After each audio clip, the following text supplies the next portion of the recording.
that has supported me. That's how much has enabled me to come this far and being able to handle whatever I'm doing. That is beautiful.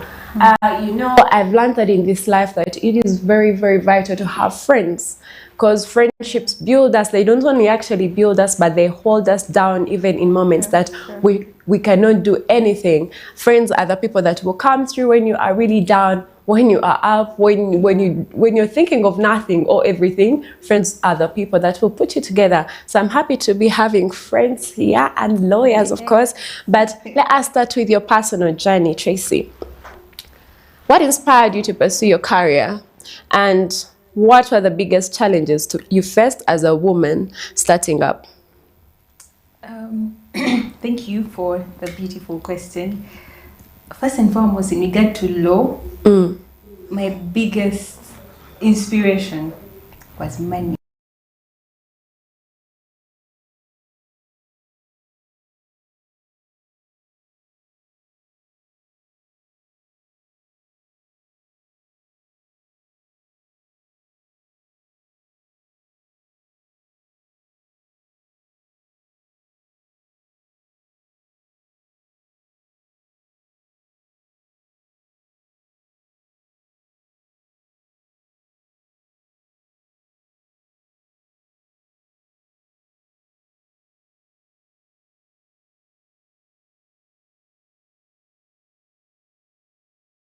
Okay.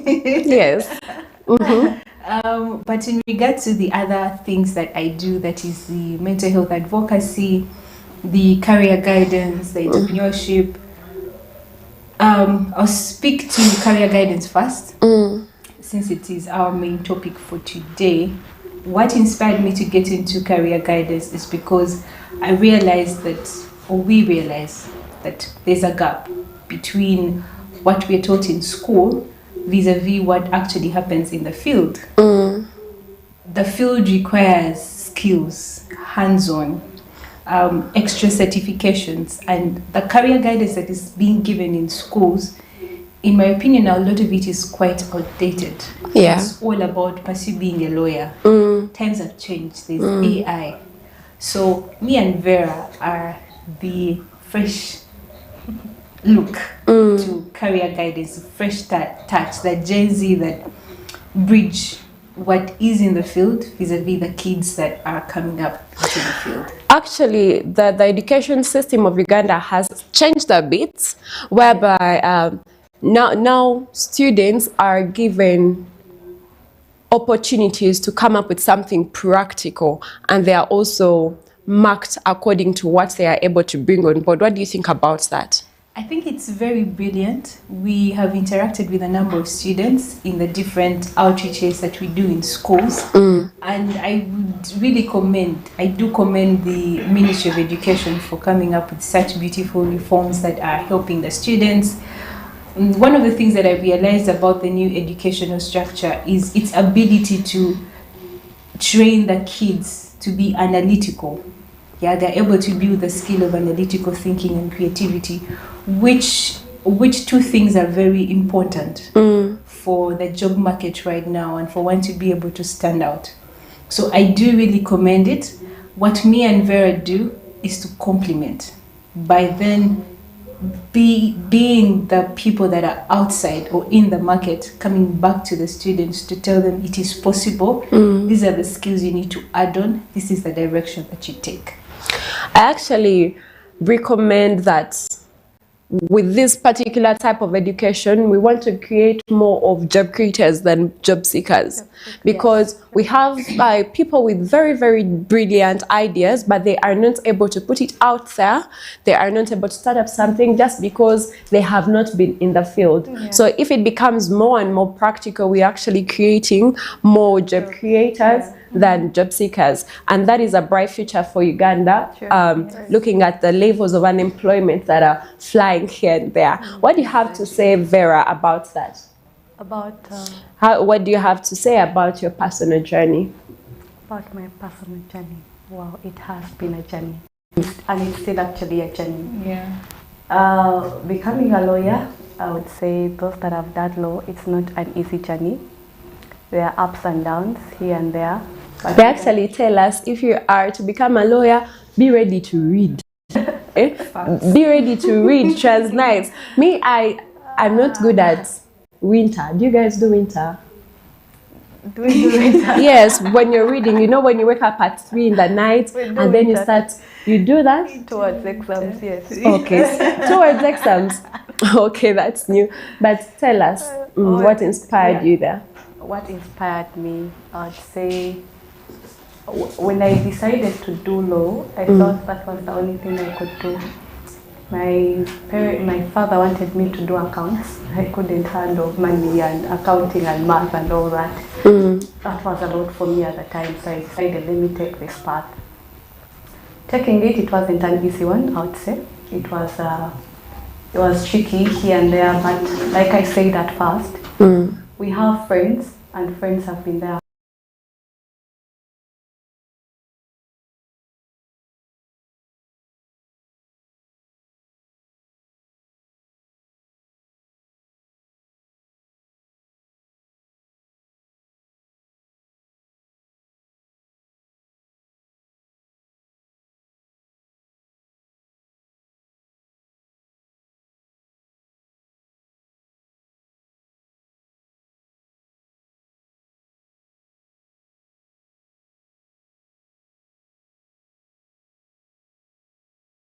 Actually do this. If she went through that reading and succeeded in it, I can as well do it. So tell us about that biggest challenge, which you said is reading. Yeah, reading. Okay. When I first started LDC, we had to do a lot of work in the shortest time period. Okay. You have all the topics you covered in your year from year 1 to year 4, covered in just a year. That's a lot of reading, I would say. So that's the biggest challenge that I faced during my law career, my law studies. Yeah. Did you ever feel underestimated at some point as a woman or a lady? During school or? Now, did you in school, and or maybe do you now underestimated in a certain type of way, and how have you managed to overcome that?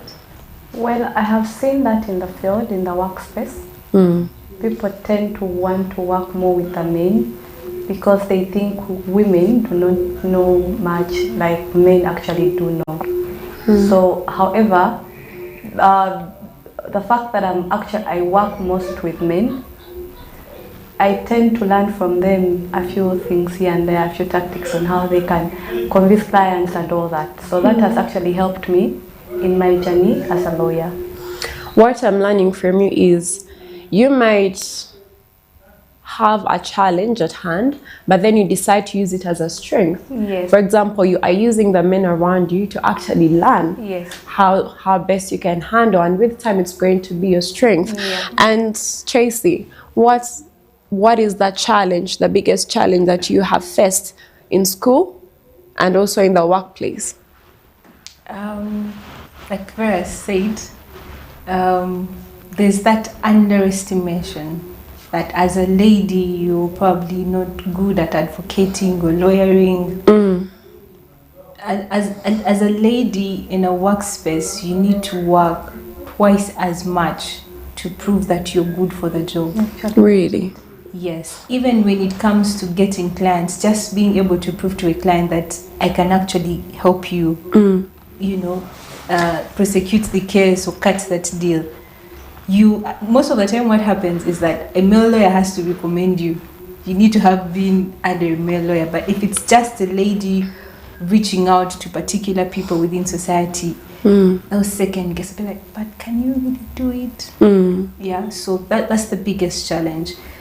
The best way I've handled it is really more like what Vera has done, is to choose to learn from the men that are around me. I've also really worked under men for the biggest bit of my career.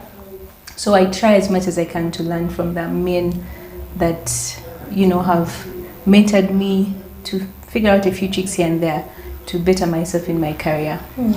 I do manage property, and my boss usually says, as a woman, you have to work twice as hard as a woman. So if you're a lady and you're watching us and you are maybe having hardships navigating, you feel that you are being intimidated because you are surrounded in a male dominated sector, you have to know that as a lady, as because we are still entering these leadership positions, we are still taking on roles, because it's not like it was in 2001.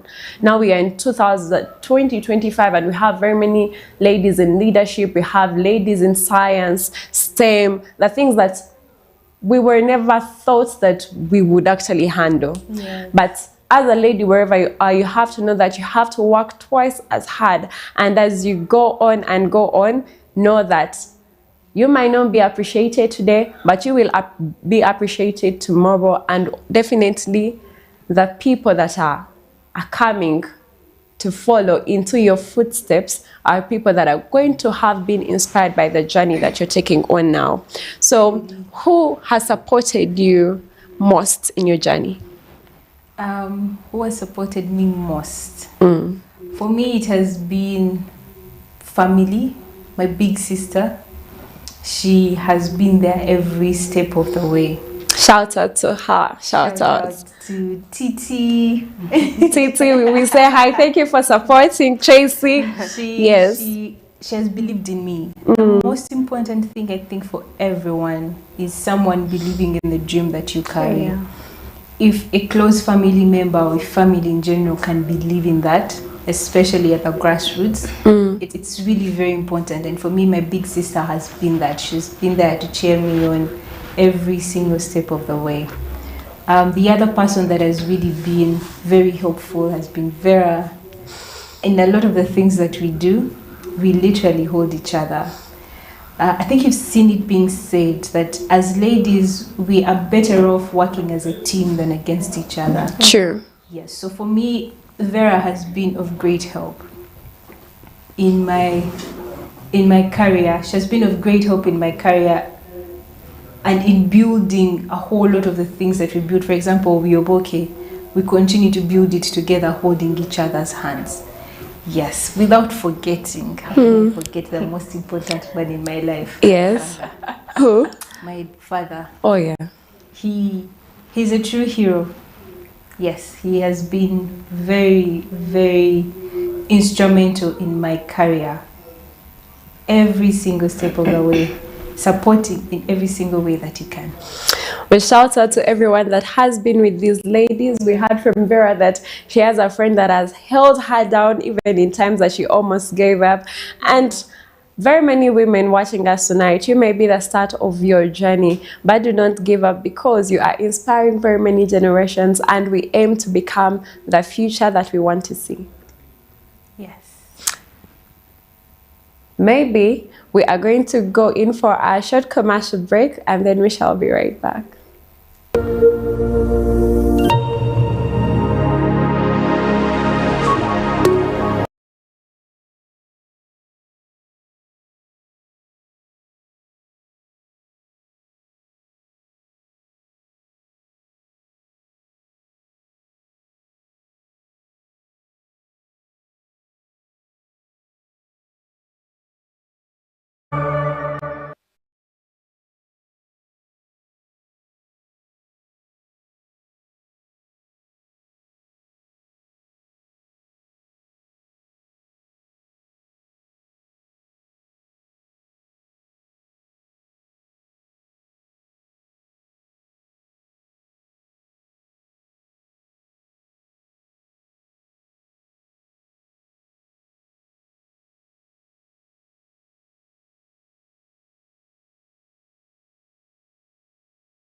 panelists tonight.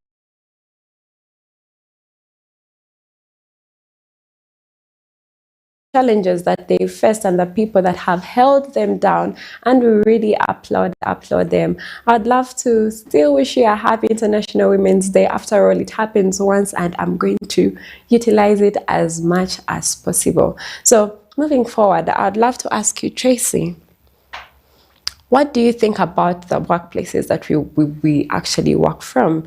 Because yes, we see that in your sector, it is more male domination, but then our workplace is actually doing enough to support the women that are working with them.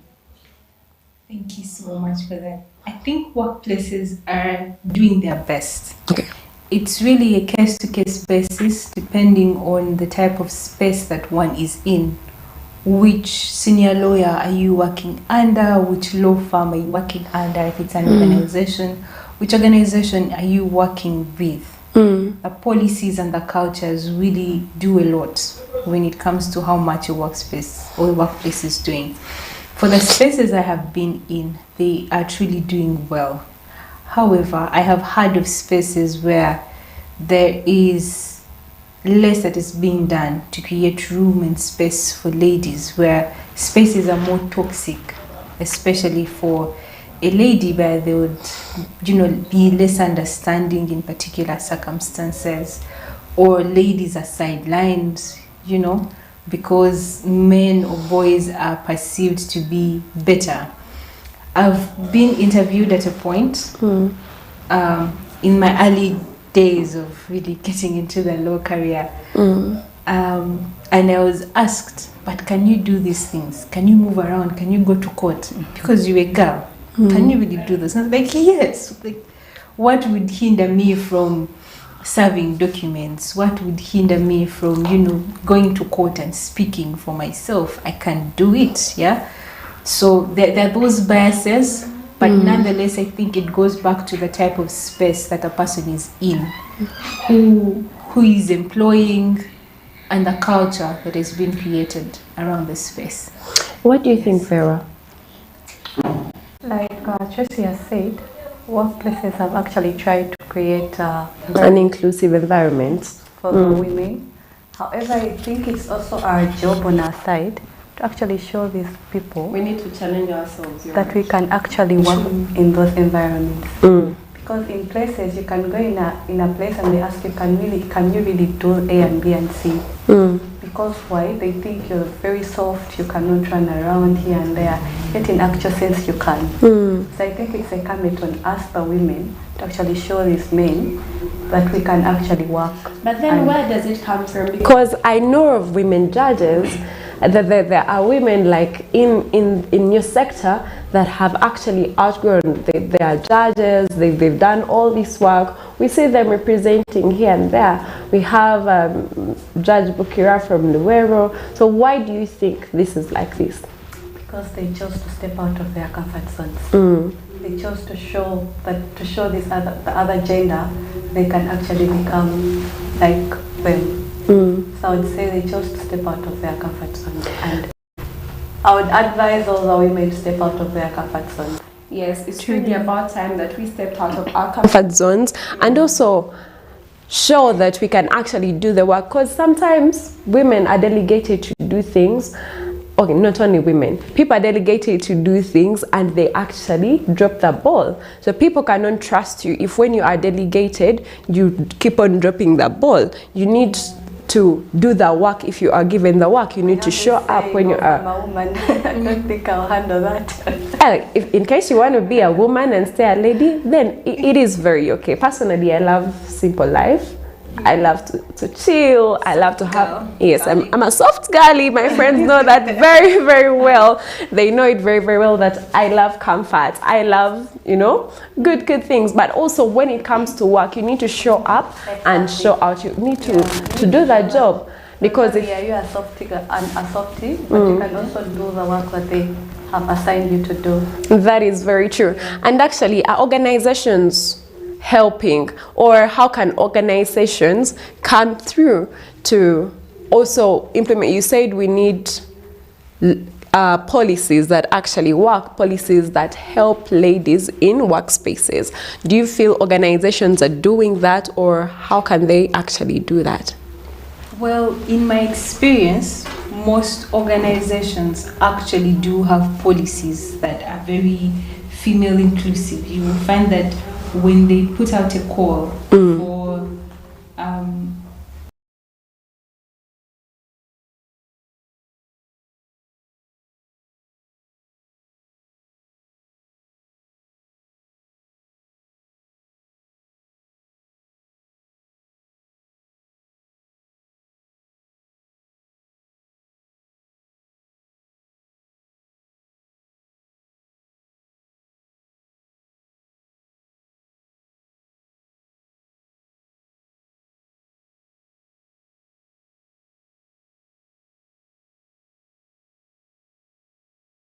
has said that if it's a male-dominated world, then as a woman, you need to be able to work hard enough, and keep up with the changing trends and the different requirements that are needed for you to stand out and execute. You cannot sit back and say, I'm a lady.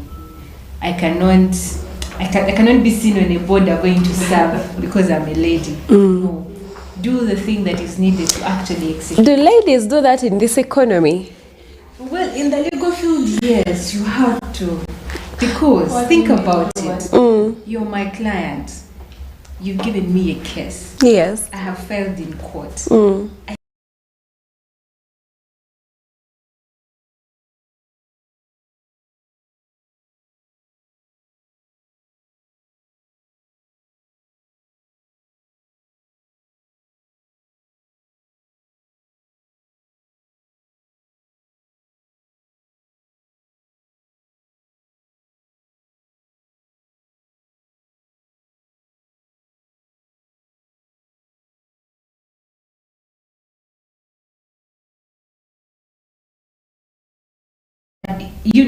Just being that aggressive and that flexible to execute, I think is a very good thing. So where organizations have ladies that are able to be that proactive, that resilient, I think they should really be fronted. They should be given their flowers. Yes. Yes, I think that's what organizations I can want do. to add something on what Tracy was saying. Yes, Vera. In our legal field, as a woman, I've realized that most women like sitting behind the desk and do desk work.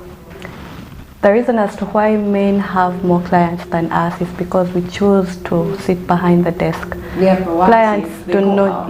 Clients do not find you in office. It's you to go find them outside.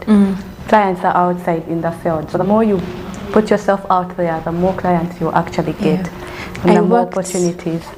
Actually, sorry to cut you short. It's okay. I worked for this lawyer. He had a really starting firm. He was very young. One of the things he used to do to get clients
faulty. So I kept on wondering, it's okay to take my money, even though you have bagamba kuba kumutwe. Take the money, but give me something authentic. The value that comes with the money is what a client looks for. So I think is what makes the ladies in those workspaces be paid more than the gentlemen. So what I also want to throw us into mentorship. Very many times people go for jobs or they just find themselves in these spaces. Maybe you did law and now out of the blue, you're a TV presenter.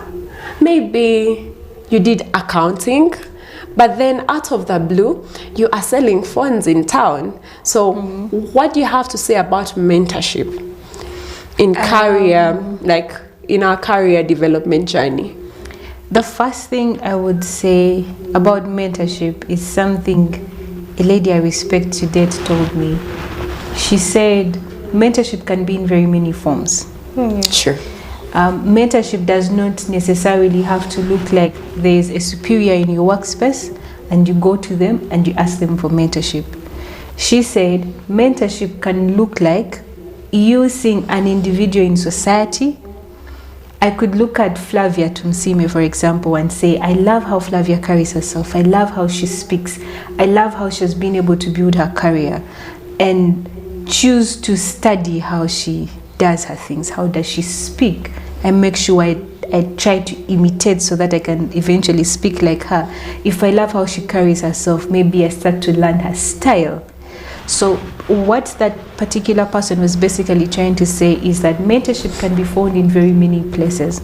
It does not have to take the conservative route of you have someone within your space, within your area that is able to mentor you. It can be someone very far, but with this digital age, you can definitely be mentored digitally by just studying a person online, pick up a few tips and tricks of how they do whatever they do, and incorporate them in your life, and you're able to be mentored. Yes. That is true actually, because when someone is looking at mentorship, like how you said, in case you admire to be like the lady that you spoke about, you're going to study her and try to imitate what she does.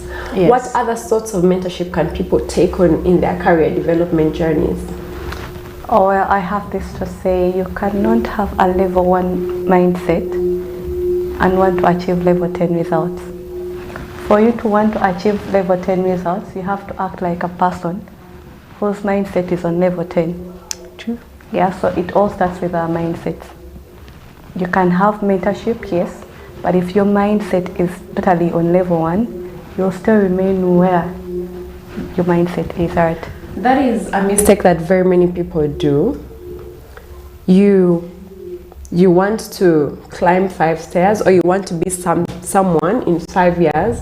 You are admiring to be, let me say, you're now a lawyer, you want to be a partner in 5 years, but then your mentor or the person that motivates you is maybe a person that is just in LDC. You get. So we need to have mentors that inspire us, mentors that push us to do more. And people also mistake mentorship. A mentor is not a person that you will talk to every day. They might, you might even never speak to them. You might even never see them. But they actually inspire you to do better. They inspire you to do more. Someone in tech once told me, I want to be like Elon Musk. But they have not actually even met Elon Musk. They just seen that the gentleman. Are also very busy people. Very true. Yes. And then I have another friend that said that for them, they meet, they talk with their mentor once a month. Just once. But then, the time that they speak, they are breaking down, what have you done in this month? How have you grown? These are the mistakes you did. You need to work like this next time. So sometimes our mentors are not people that we are going to talk to each and every day. You can choose your career journey, or maybe you want to have the biggest film industry in Uganda. You can choose and look into the film industry, which people are doing that. We have social media today, which people are doing that, are inspired by the Hollywood actors, are inspired by the producers, Terry Perry, who is actually inspiring you. Decide to follow them and actually work with them. Yes, you were saying. Sorry, I'd like to add on something to what you have said and what Vera has said in regard to mindset and really looking out to mentors. Before a person really seeks out a mentor, they should have direction. Sure. Yeah. It is very irrational, or it does not make sense for someone to seek out a mentor and they don't even know where they want to be.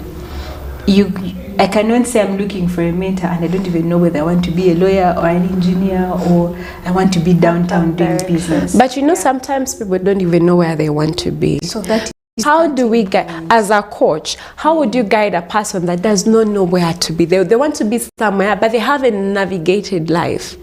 the first thing that I would say is to look within what are their passions, especially in this day and era. It's easier for a person to make a career out of passion because of that trends that have come out. We have social media influencers having actual careers out of just a passion in filmmaking or just being on the screen.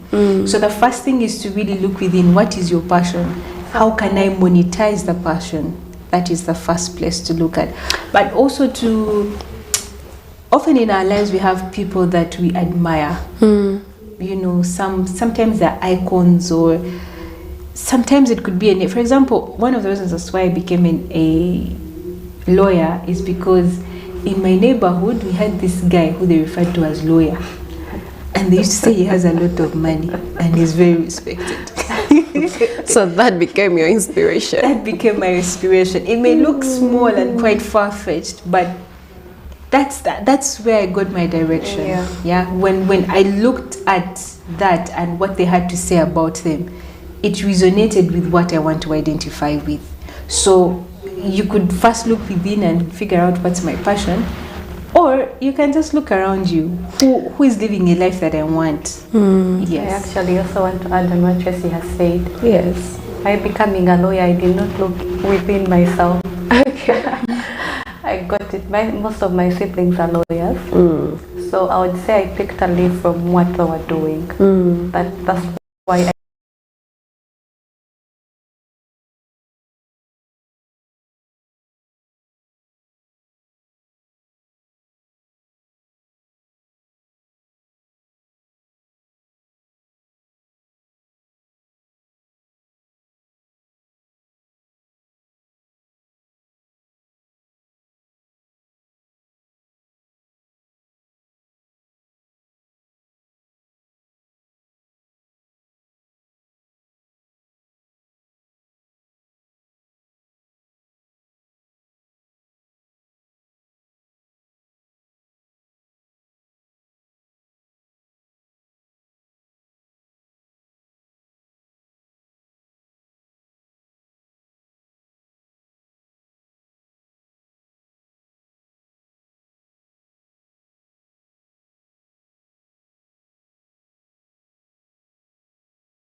can do anything that you want to do as long as you put your mind to it. Yeah. I'd just like to as well add on something. Okay. Before the break.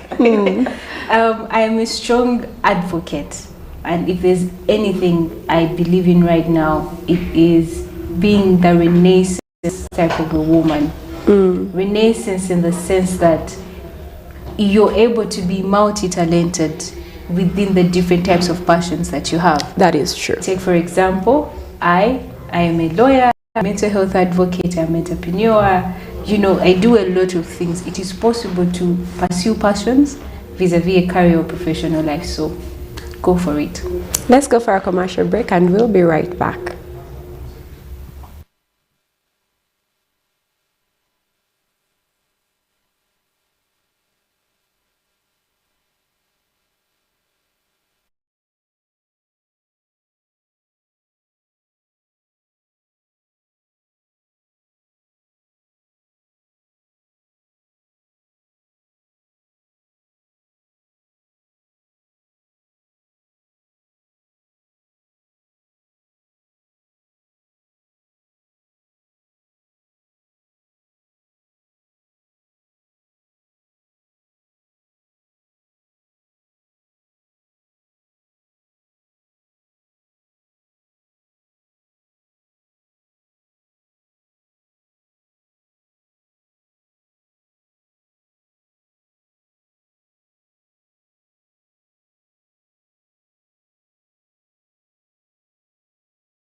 District and former Guild President of Victoria University. Guys,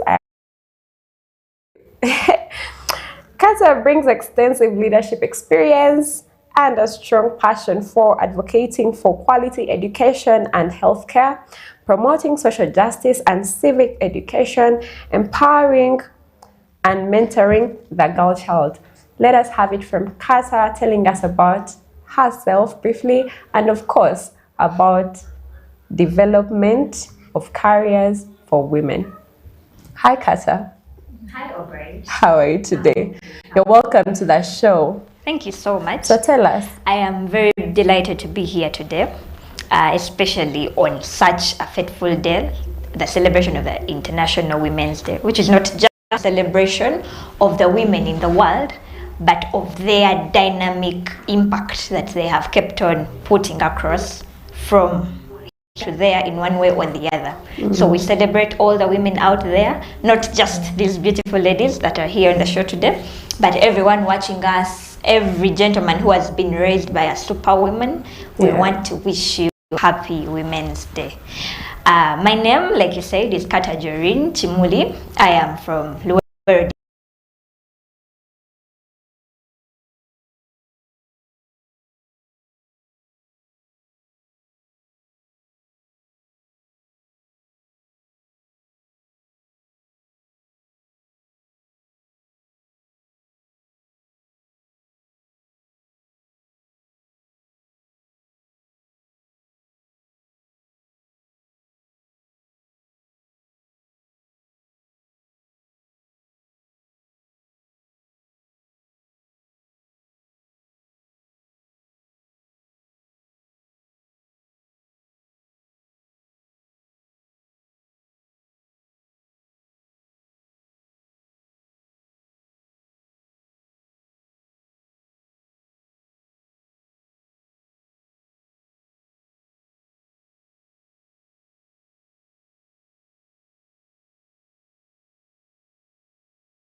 Things, but then if we actually challenge ourselves, we can be able to do this.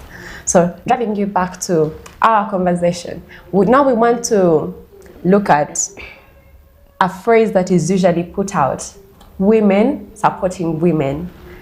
I usually hear, I'm a girl's girlie. How is it in the workplace? We grow, let me first take you back to the society. As we are growing,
stigma that is happening, that a lady will stand up when she has been sexually violated, and the fellow women will be the very people that are bashing her. You are in the wrong place. You are doing this and this.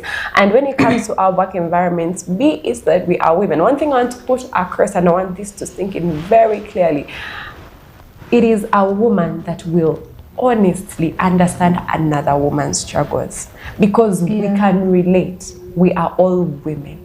You know, and when we learn to grow together, that is when we can win together. I believe you, in your heart, deep down, you can agree, even though someone may be like, I don't agree with your statement, but that is the honest truth. When women, we become bitter with each other. Now, I have a mental health advocate and a lawyer. I have, co-founder, Ubuke Foundation, and I have a head of finance, in the Warrior District. So personally, I'm a property manager. Now, tomorrow, if I have a problem, the first person that I should run to should be the people close to me, the fellow ladies, because men cannot understand us as much as women can actually understand us.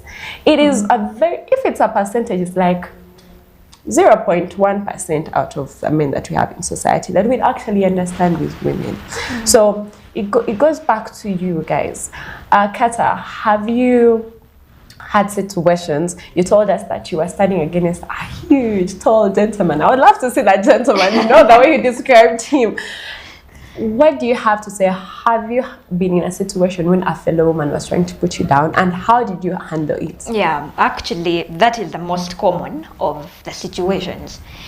When you go to Moobs, our neighbor here, you realize they have only 2 guild presidents as women. Oh yeah. The first one after a very long time, like 21 years. The second one being the current president that they're having. And when you look at the percentages of the population at Moobs, they're actually girls.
The audaciousness for something else that people cannot. Yesterday I was watching a podcast where Chala, the elect, you know, she was Miss Tourism. Yes, and I she was know her. saying beauty is way beyond a face. True. It goes up to the brain. The And heart. that is why I do not compete against women. Because people will not vote me because I am actually bringing something on the table.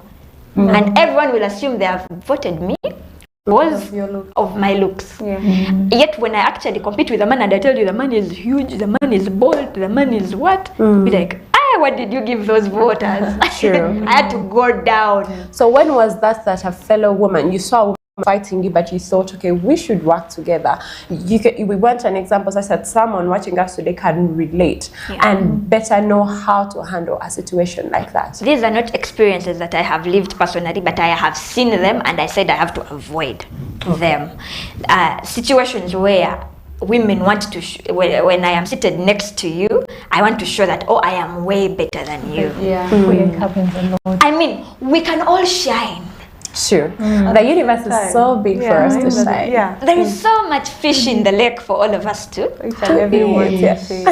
I mean, why do we have to compete against each other, yet we can actually work together and bring light to this nation? True. So we are among the few girls that actually empower fellow girls. When you look at my government, when I was guild president, I was a woman as guild president, my speaker was a woman, my prime minister was a woman. We were only 3 women on top positions, but it felt like the whole government is full of women.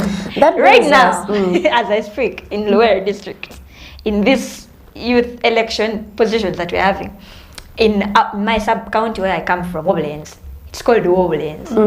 But I am a woman, the finance of the district, the female affairs of the district is a woman, the publicity is a woman, and another person who represents the sub-county is a woman. So we are 4 girls at the District Youth Council of Luero, and we come from Wobblands. And do you know what they say?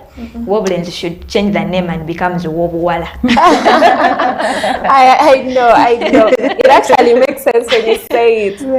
Indeed. But then it also speaks about how there are leadership positions for ladies to actually occupy. It just needs us to get out of our comfort zones and know that we do not only need the affirmative action positions, we can actually compete with these men and fairly. Let it be a fair competition. If they vote you, well and good. If they do not, there is still a lot of things to do. There is a lot of fish, like you said. And that brings us to our next question. Vera, how do you think successful women can support fellow women or can inspire fellow women without having all the stereotypes and the type of conversations that we often hear, because we need to change those conversations? How best do you think the successful woman can actually come through and support fellow women? I think it's through telling them the truth of what exactly is. But people don't like that truth, guys. Okay, yes, that's true. What is entailed for you to become the successful woman you want to become. Yeah, it's for you to get out of your comfort zone. It's for you to believe in yourself. True. And for you to stop self-sabotaging. Because the more we self-sabotage, the more we become the people we do not want to become.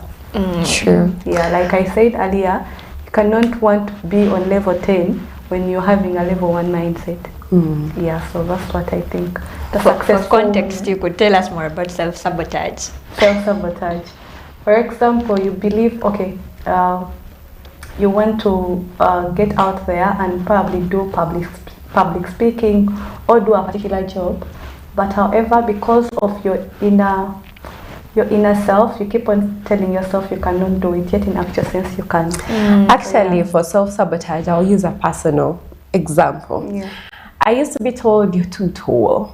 You know, I'm a 5'9" now, and I'm so proud. I'll say this, I'm so proud to be a 5'9". But I 5'1". Yeah. So okay, I know you love your height. So I know you love your height, guys. Okay, I used to be told a lot that you are actually too tall. And whenever I went home, my parents would be like, do you want to reach the ceiling or something? So I would slouch. And I would try to make myself short. You know? And that is an example of self-sabotage. You're not living up to who you actually are. Yes, you're not confident. But today I stand here, I've been Miss Rotaract Uganda, I've been a Miss Uganda Top 7 finalist, I'm a model, and if you're a model, by the way, for those international modeling agencies, if you're not a 5'9", they put you off. You know? So to me, I just walk in. I'm sorry. I'm sorry to inform you, but honestly, like you said, we need to tell you the truth. You will not qualify. But today, I stand in my own shape. I am proud, and I know I can penetrate through. I don't maybe meet a man and then start. I put on heels. People be like, why do you put on heels? You're really tall. I love heels. But there are girls that are 6. I mean, exactly. So I've learned to embrace myself. So self-sabotage is you seeing an opportunity and maybe you should apply, but you're like, I don't think they'll choose me. I don't think they'll do this. So as we go for another commercial break, I'd love you to know that it is not wise to sabotage yourself. It is not wise. You either go in the water and swim, or other people will take up that opportunity. Sure.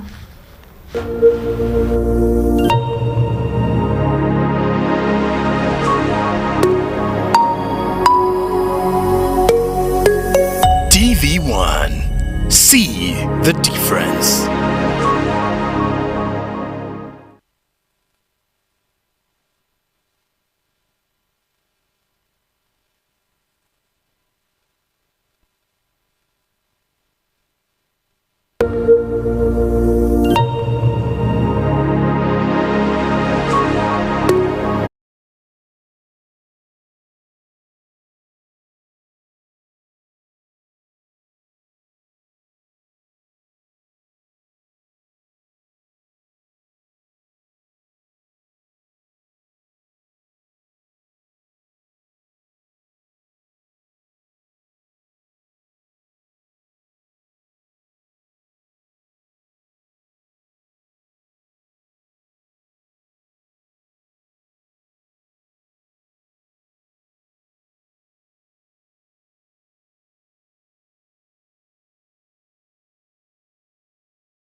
and it calls for now having intentional friendships or intentional relationships. That is the only way you can actually balance relationships.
Navigate their lives.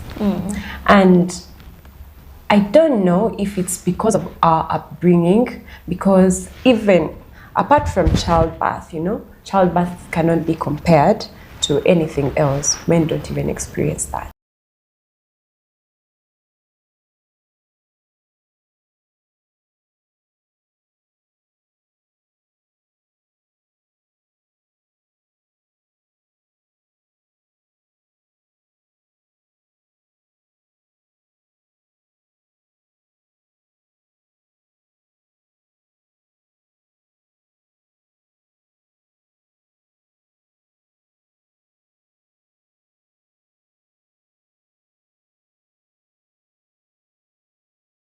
Relationships of man and woman, How do you think women should handle? Is it okay for women to leave their career just because they're getting married?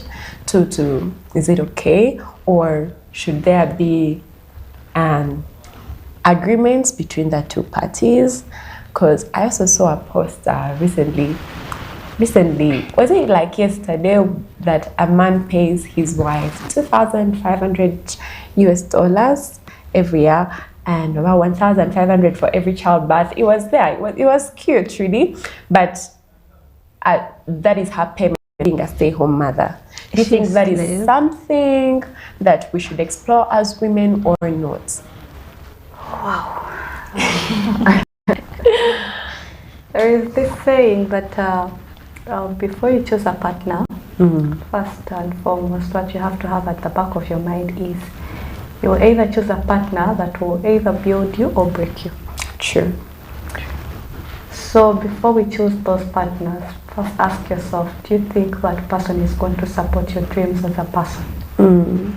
Because if the person will not support you, those are the people we hear of. You've started up something and later on they are telling you to stop doing it. And I would say that men should not actually be scared of their women working. Yes, I understand we come from different backgrounds and we come from different families and we perceive things differently. We have different stereotypes. And I would say men should actually believe in their women more, because then if you make me sit home, you're killing my career, you're killing my dream. I'm also human. I have a family I'm coming from. Yeah, they look up to me. I have siblings that I inspire. So if you tell me to go home and sit down just because I'm getting married to you, you're killing my entire life. You're killing my dream that I had from childhood. So I would say it's not fair on the side of the women. And for the women, I think they should reconsider before they get into that relationship or the marriage. Ask yourself, is this person going to build me or break me? I was watching a podcast, and this lady, it was actually a gentleman that was replying to the question. He said that he's very wealthy, but he says the best decision that you will make in your life is the partner that you choose to marry.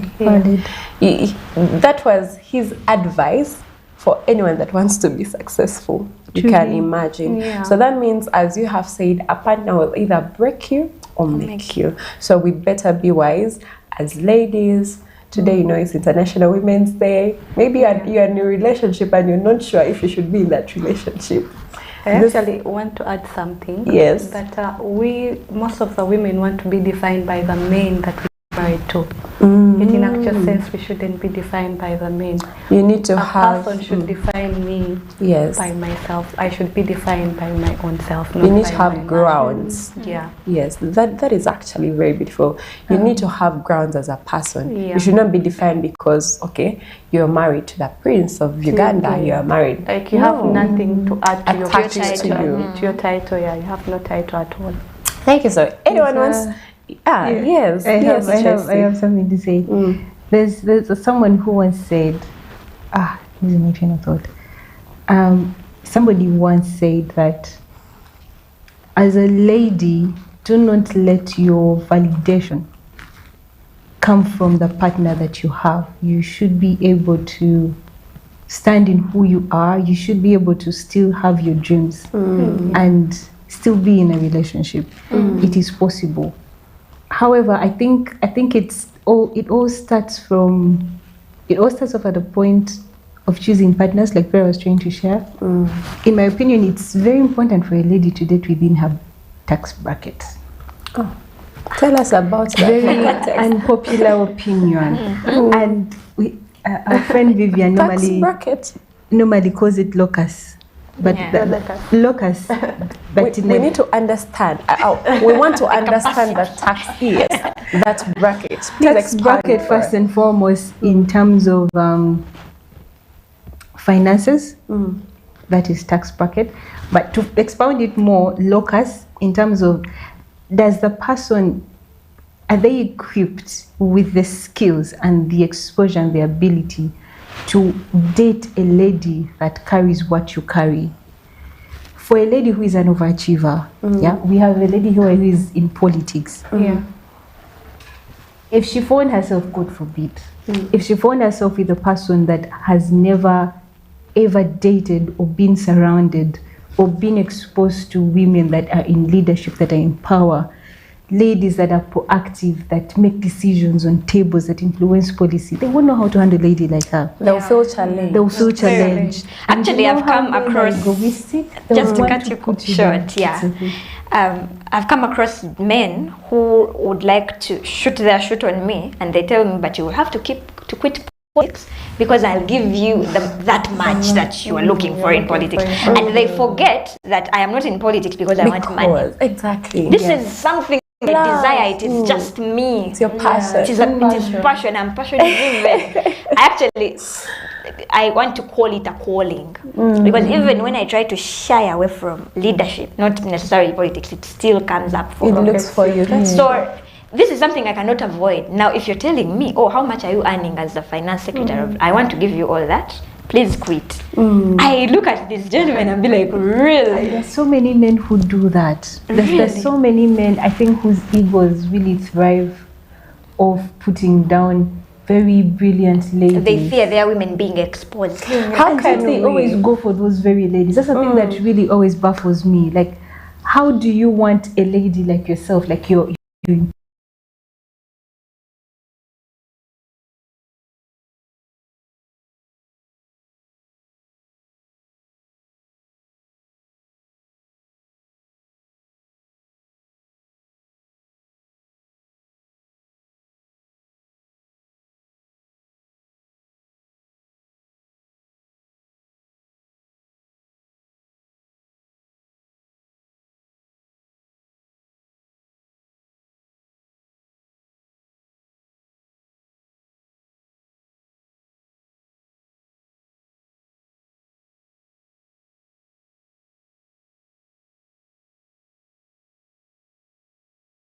how do we change such a narrative that men want to bring women down?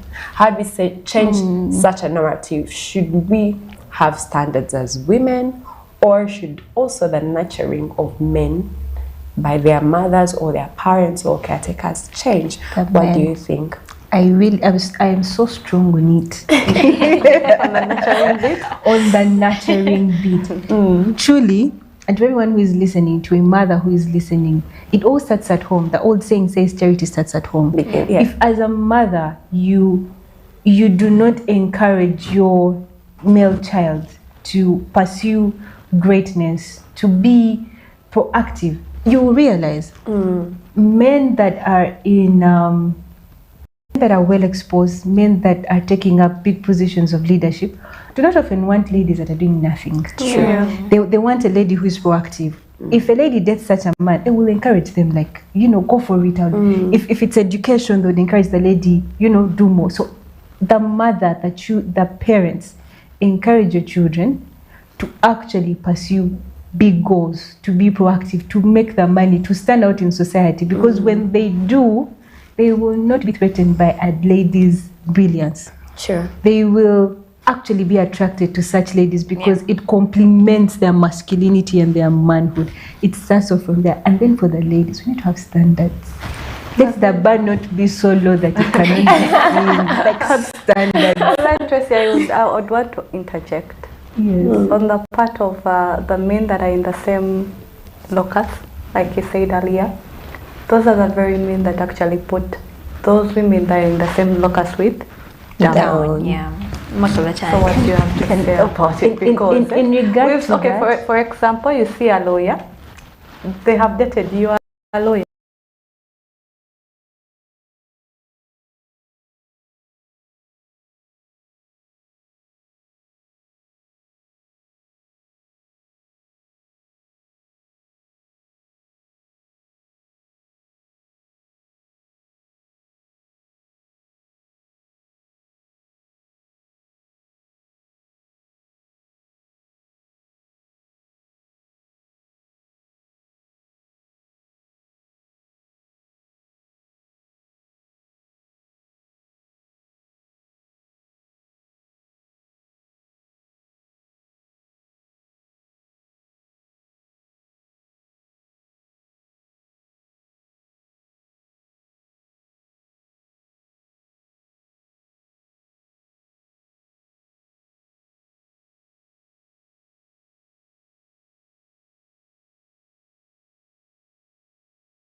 Because you support you.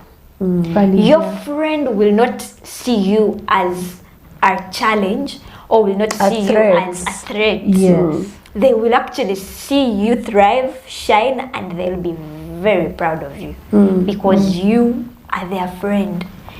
Like, even take an instance when we are just here and we are friends and you're winning. She's winning, you're winning. And if someone and is down, can we actually push we them? will be very proud. You know? But actually, instances where women put each other down as if one of them is the only one taking the shine. That is where the problem comes. But still, if you are, that person is your friend and they're shining, you will be very proud of them. You're like, wow. On the part of This is, my friends are very proud of me and I like it. When they're talking about me out there, oh God, you will want to see me. But people who are not actually my friends, they'll be like, she's overrated.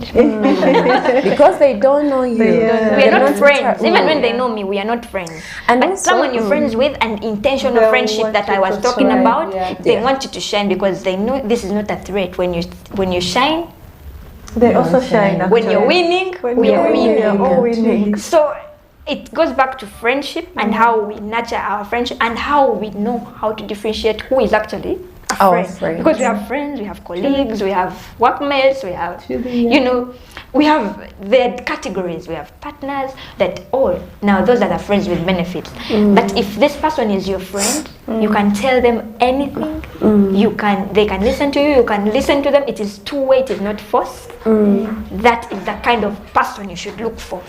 Even when this person cannot support you financially, for example, they'll pray for you. And that prayer will work. That is very true. But you know that we have those friends, but we never consider them. Appreciate them or yeah. Then that goes back to us. If you have friends like that, it's very important to appreciate them, to celebrate their wins.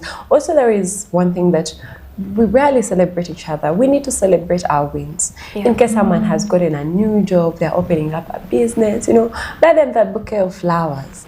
You might not do it today. Maybe today you're not able to do it, you know, but you can plan to make your friends feel they are valued. At least that is something that I'm a natural gifter. I love gifting. I love seeing my people happy, you know. So when you keep on doing that, they get to know that they are valued. You know, we have friends that have never received a bouquet of flowers.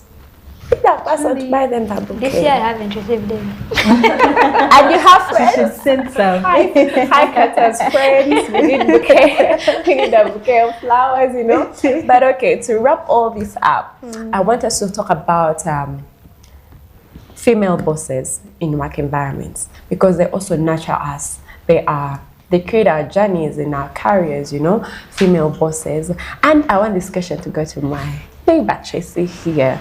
Tell us, what do you think, or what do people say about female bosses, and how can we make relationships better or tone them down, or how can we work around whatever that you've had? Okay, thank you so much for this. For the question. I think when it comes to female bosses, I want to start off with I, who is the subordinate, to have a mindset that is humble. Okay. The best way to get anything out of anyone is to humble yourself before them. As the employee, be humble enough to seek wisdom. Be humble enough to take in correction and criticism without internalizing it necessarily that the person is trying to attack your whole identity. Be able to decipher or sort of distinguish between when are they genuinely telling me you've done something wrong, or you're such a bad person and you're such a horrible person. To just distinguish that. And to network, my best trick and tactic when it comes to networking is, when it comes to people that are superior, people that are higher, is to go before them with an open heart to receive wisdom and to seek to be mentored. And I make sure that if they criticize something I've done, I see their criticism for what it is. Like, Tracy, maybe in your drafting of a document you didn't do this well. In your meeting with such and such a client, you did not address this well. Just being able to take that with grace. Yes. Thank you. I've come across very many people that say female bosses are very bad people. They treat them in very cruel ways, you know. And when you say humble, it not only means that lose your credibility. It does not mean that lose your credibility. It does not mean that stop being a boss. We can be bosses, but better bosses. We can be bosses without oppressing the people we work with. One thing I always tell people, we can always communicate better. There are better ways to put across information, you know. So if you are a female boss and there are subordinates below you. Yeah, subordinates below you, or you've heard about people trying to navigate their lives around you, I believe that from this Women's Day we can be better people. So I'd love to ask our panelists I'd like to add on something small. And that is to extend grace. If you're a boss, extend grace. It took you years to get to where you are. It took another person standing with you, teaching you, really understanding when you've done a mistake, sometimes even covering up for your mistake. Extend that grace to a person who is below you. They are also on a learning journey. It may take longer than yours. It's still a learning journey that you also went through nonetheless. Also, we need to pray for our bosses. Fortunately, I think I have the best female boss. My friends always be like, oh my God, your boss, oh my God. But, you know, pray for your bosses. Pray for the people you work with. You know, when sometimes we don't know what we change in the universe, but you speak into their lives. You also, because some people want to be treated well, and they do not treat their boss as well. Yeah. Maybe you don't do your work, you know, and you don't expect me to come and smile with you when you are not, you know, doing what you have to do. So as much as we want our bosses to be better people, we also have to be better workers. So I'd love our panelists today to give us their final shots, and I'm going to start with Vera. That is from my spirit. Yes, I would like to leave this with all the ladies out there. Let's be open to learning. In life, all of us, for you to actually be very valuable in society, you have to have 5 buckets. The first bucket is knowledge. The second is our skills. The third are the resources that you have as a person. The fourth are what is your social capital, the people that you know. And the fifth are who are you when you're not in the room? How would a person describe you when you're not in the room? But however, the most important are the first 2, knowledge and skill. Let us endeavor to have the knowledge. Let us endeavor to educate ourselves more. Education does not stop in school. It continues even after school. Education continues. Let us educate ourselves. Let us acquire different skills in different areas. Yeah. Thank you. Yes, Carter. Thank you very much. This has been a very wonderful discussion. My parting shots to the viewers and to the ladies that are especially watching this is that our limitation only lives in our imagination. We can be anything that we want.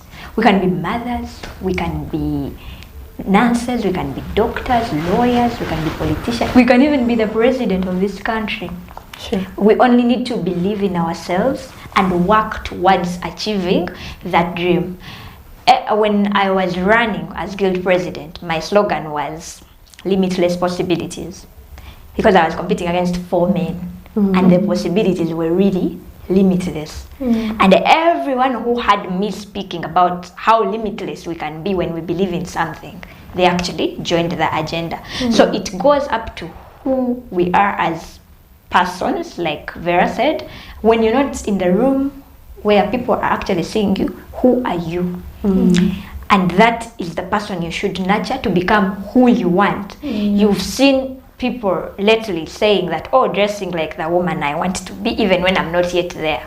It starts with your mindset. So once you fix your mindset, anything else, the sky is the limit. And there are only 3 B's that I want to live with you. The first B, which is believing in yourself. The second B is to begin working where you want to be. And then the final B is the becoming. So it is believe, begin, and then become. There is nothing that can stop you. Thank you so much, Kasa. Guys, we are surrounded with knowledge today, and I hope you already grabbed your pen before we got to this stage, because yes, finally we want to hear from Tracy. Thank you so much. It's truly a pleasure to be part of the panel and to speak to our beautiful viewers. I'd love to really supplement on what the 4 speakers have said. It's important to fill your buckets, the 5 buckets of life, and it's important to carry with you the 3 B's. More to that, I would like to encourage every lady to build what we call self-trust. The best gift that God gave every woman is the gift of intuition. You always know where to go. You will know when it is the right time to quit that job because you have outgrown the space around you. You will know where to go because your intuition is always right. So build that intuition. The other thing that I would love to talk about is to break the stigma when it comes to ladies not wanting to take up multiple spaces almost at the same time. Like I shared earlier in the course of the show, it's possible to be a Renaissance woman, a type that explores all her passions. You can be a lawyer, you can be a beauty pageant queen like our beloved host, you can be the cook, you can be a chef, sorry, not a cook. You can be different things all at the same time. All you have to do is figure out structure And there's so many different apps and different tricks that you can use to get structure in your life. Do not limit yourself. It starts in your head. Everything is possible. You can be anything and anyone you want to be. Thank you. Thank you so much, beloved panelists. And I have been blessed to have you speak to us. I've been blessed, and I believe our viewers tonight have also been blessed. Well, I am Miss Mercy Albright Nankabira, and I have been your host today for the Vision Voice Show. See you. Enjoy.